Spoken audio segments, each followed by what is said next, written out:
पहले ये जान ले कि बेलन बनता कैसे है। अगर कहीं एक आयताकार आकृति हो, घुमाए इसको अक्ष मान करके, तो ये देखिए कहां तक चला जाएगा, यहां तक जाएगा।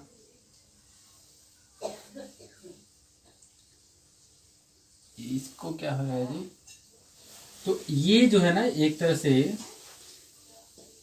ये इस तरह की आकृति बन जाएगी,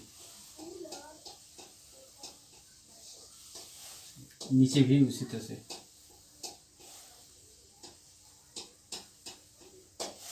ठीक, और ये जो जिसे हमारी चौड़ाई के परितः घुमाए हैं, तो ये जो लंबाई है ना उसकी त्रिज्या हो जाएगी, बेलन की त्रिज्या हो जाएगी, और चौड़ाई के परितः जो घुमाए हैं ये उस बेलन की ऊंचाई हो जाएगी। तो ये तो हम लोग जान लिए कि बेलन बनता कैसे है। आकृति को चाहे उसकी लंबाई या चौड़ाई के परितः अगर घुमावें तो वहां पर बेलन का निर्माण होता है, और जिसके परितः घुमा रहे हैं वो ऊंचाई हो जाती है, और दूसरा वाला बीमा जो है, दूसरा वाला भाग जो है उसकी त्रिज्या हो जाती है।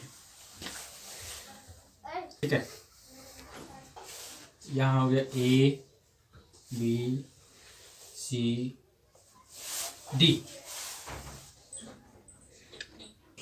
अब अगर कि इसको हम एक तरह से ऐसा मोड़ें कि ये वाला भाग जो है वृत्ताकार हो जाए, ये वाला भाग बी डी और ए सी वृत्ताकार भाग हो जाए, और ए बी और ए सी एक दूसरे के संपाती हो जाए, मतलब एक दूसरे पर हो जाए, तो ऐसी स्थिति में देखिए कैसी आकृति बनेगी।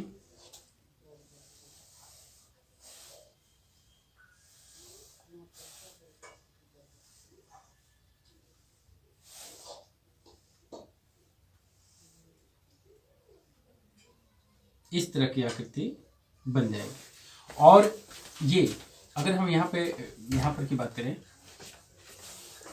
करें, तो ये जो हमारा ए बी है, ए हो जाएगा, बी हो जाएगा, और इधर सी और डी, ये दोनों एक दूसरे पर कौन साइड हो जाएंगे, एक दूसरे पर आकर के मिल जाएंगे।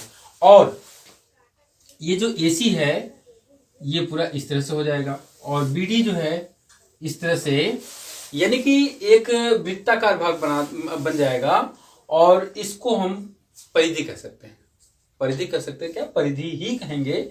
AC और BD को इस आकृति यानी कि इस बेलन का, ये जो आकृति बनी है इसी को बेलन कहेंगे, और इस बेलन का ये जो BD भाग है इसको परिधि कहेंगे, और AC भी है, AC और BD को परिधि कहेंगे, और यहाँ पर AB और AC एक दूसरे पर आकर के मिल गए हैं। ये जो CD और AB है इसको हम बेलन की ऊंचाई कहेंगे, और अगर कहीं ये L है और ये B है, तो ये जो B होगा इस बेलन की ऊंचाई होगा, और जो L होगा, L ये भी L हो जाएगा, ये जो L है यानी कि BD और AC इस बेलन की परिधि हो जाएगी, इस बेलन की क्या हो जाएगी, परिधि हो जाएगी। और अगर कहीं इस बेलन का हमको वक्रपृष्ठ निकालना हो, वक्रपृष्ठ मतलब क्षेत्रफल, वक्रपृष्ठ निकालना होगा, तो इस बेलन का वक्रपृष्ठ और कुछ नहीं बल्कि इस आयताकार भाग का क्षेत्रफल होगा। ठीक है, क्योंकि इसी आयताकार कागज को हम मोड़ करके बेलन बनाए हैं, है ना। तो अगर इसको जैसे अगर इसको हम खोलेंगे तो ये आकृति मिल जाएगी, इसको मोड़ेंगे तो ये आकृति मिल जाएगी, तो इसका क्षेत्रफल इस बेलन के वक्रपृष्ठ के बराबर होगा। और इसका क्षेत्रफल क्या होगा, लंबाई गुणे चौड़ाई, यानी L गुणे B। और L देखिए क्या है इस बेलन में, L जो है बेलन की परिधि है, बेलन की परिधि है, यानी कि इसको हम आधार की परिधि कर सकते हैं। तो आधार की परिधि यानी कि ये लंबाई, आधार की परिधि गुणे ऊंचाई। आधार की परिधि क्या होगी, अगर कि बेलन की त्रिज्या r है 2 पाई r और ऊंचाई h है तो h हो जाएगी। ये यहाँ पर हम r कर दें और ये h। तो बेलन का वक्र पृष्ठ जो है 2πr(h) हो जाएगा। दूसरा है बेलन का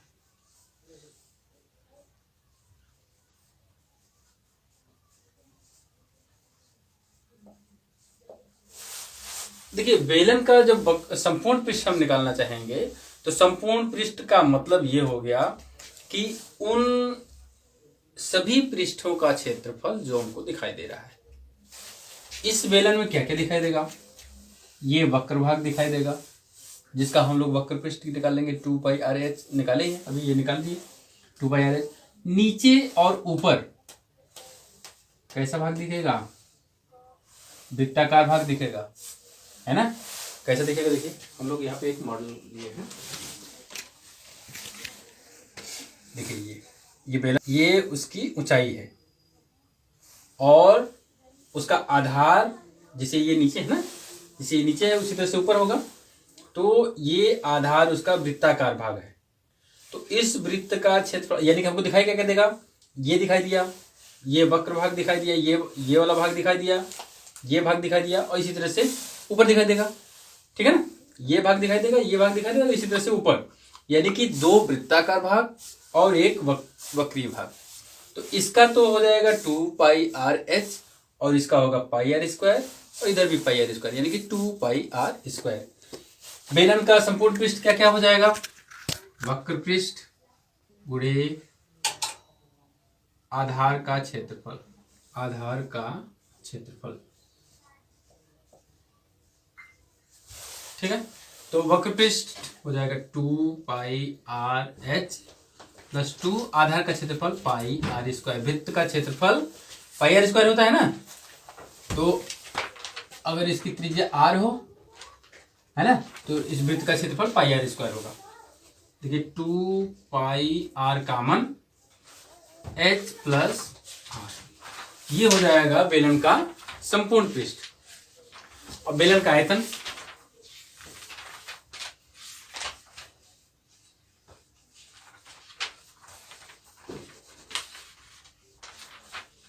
बेलन का आयतन, बेलन का आयतन बराबर होता है आधार का क्षेत्रफल गुणे ऊंचाई। जैसे पृष्ठ में था आधार की परिधि गुणे ऊंचाई, तो आयतन में आधार का क्षेत्रफल गुणे ऊंचाई, आधार का क्षेत्रफल गुणे ऊंचाई। आधार का क्षेत्रफल πr² वृत्ताकार है, और h यानी कि आयतन v बराबर हो गया πr²h। एक ये फार्मूला निकल गया। संपूर्ण पृष्ठ 2πr(h + r) और वक्र पृष्ठ 2πr(h) हो गया ये। चलिए आइए बेलन का सिलेंडर का ही नेक्स्ट टॉपिक देखते हैं। खोखला बेलन, हॉलो सिलेंडर। खोखला बेलन कैसा होगा? ये हमने एक बनाया है, ये जो है गया है ना, ये खाली है, ये भाग जो है ठोस है, सॉलिड है। तो ऐसे आकृति को हम खोखला बेलन कहते हैं। इसको हम लोग R2 ले लिए। देखिए, इसको हम एक छोटी सी ये खोखला बेलन को हम लोग एक तरह से समझ सकते हैं। देखिए, अंदर पूरा खोखला है, अंदर पूरा खोखला है, ये वक्री भाग है, अंदर भी वक्री भाग है, अंदर भी वक्री भाग है, और ये जो है मोटाई है। तो ये जो हमने शेडेड किया है ना, ये इसी भाग को हमने शेडेड किया है, यही भाग है। अब यहाँ से केंद्र से लेकर के यहाँ तक जाएंगे तो आंतरिक त्रिज्या, और केंद्र से लेकर के बाहर तक जाएंगे तो बाहरी त्रिज्या। तो केंद्र से लेकर के बाहर तक वाले को हमने R1 ले लिया है, और केंद्र से लेकर के अंदर तक ही रह जाते हैं तो ये इसको हमने R2 ले लिया। और ये ऊंचाई जो केंद्र से हमने दिखाया है वो ये पूरा h है, ये पूरा, इसको h दिखाए हैं, ये पूरा h है। तो अब पहला हम लोग निकाल लें इसमें वक्र पृष्ठ। वक्र पृष्ठ का मतलब ये वक्री भाग, इसका अंदर का 2πr2h, वो भी वक्री भाग है ना, जैसे बाहर का वक्र भाग है उसी तरह से अंदर का भी वक्र भाग है। तो बाहर का 2πr1h और अंदर का 2πr2h दोनों को प्लस कर देंगे। भीतरी वक्र पृष्ठ, देखिए हम संपूर्ण पृष्ठ नहीं निकाल रहे हैं, हम वक्र पृष्ठ निकाल रहे हैं। सर जब संपूर्ण पृष्ठ निकालेंगे तो उसका फॉर्मूला दूसरा होगा, 2πr1h plus 2πr2h, 2πhr1 plus r2, ये तो हो जाएगा वक्र पृष्ठ। संपूर्ण पृष्ठ निकाल लें,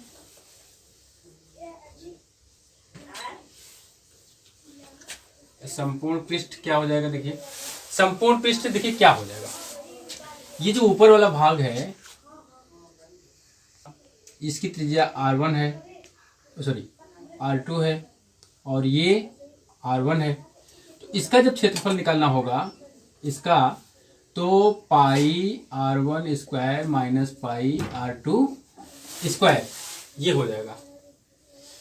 तो उसको हम कहेंगे आधार का क्षेत्रफल, और ये तो एक साइड का होगा ना, इतना बाहर का दिखेगा वक्र पृष्ठ 2πr1h प्लस अंदर का दिखेगा वक्र पृष्ठ प्लस 2πr2h प्लस ऊपर का वृत्ताकार भाग इस तरह से दिखेगा πr1 square minus πr2 square, same to same नीचे का दिखेगा। तो इसमें हम 2 का अगर मल्टीप्लाई कर देंगे तो ऊपर नीचे दोनों का हो जाएगा। तो क्या क्या होगा, संपूर्ण बाहरी पृष्ठ प्लस भीतरी पृष्ठ प्लस 2 गुणे आधार का क्षेत्रफल। तो क्या हो जाएगा, 2πr1h plus 2πr2h plus 2πr1 square minus πr2 square. देखिए 2πh common, r1 plus r2 plus 2πr1 square minus r2 square, ये हो जाएगा एक में r1 प्लस r2, दूसरे में हो जाएगा r1 माइनस r2। देखिए r1 प्लस r2 कॉमन आ रहा है, तो 2π क्या बचा, यहाँ पर h बचा प्लस यहाँ पे क्या बचा r1 माइनस r2। ये तो हो जाएगा संपूर्ण पृष्ठ का फार्मूला। बेलन हॉलो सिलेंडर का खोखले बेलन का संपूर्ण पृष्ठ 2π प्लस r1 माइनस r2। आयतन क्या हो जाएगा, सिंपल सा है, बाहरी आयतन माइनस भीतरी आयतन। तो बाहरी आयतन से मतलब कि बाहरी त्रिज्या वाला आयतन और माइनस भीतरी आयतन। बाहरी आयतन πr1 square h minus πr2 square h, या πh common r1 square minus r2 square, ये हो जाएगा फार्मूला।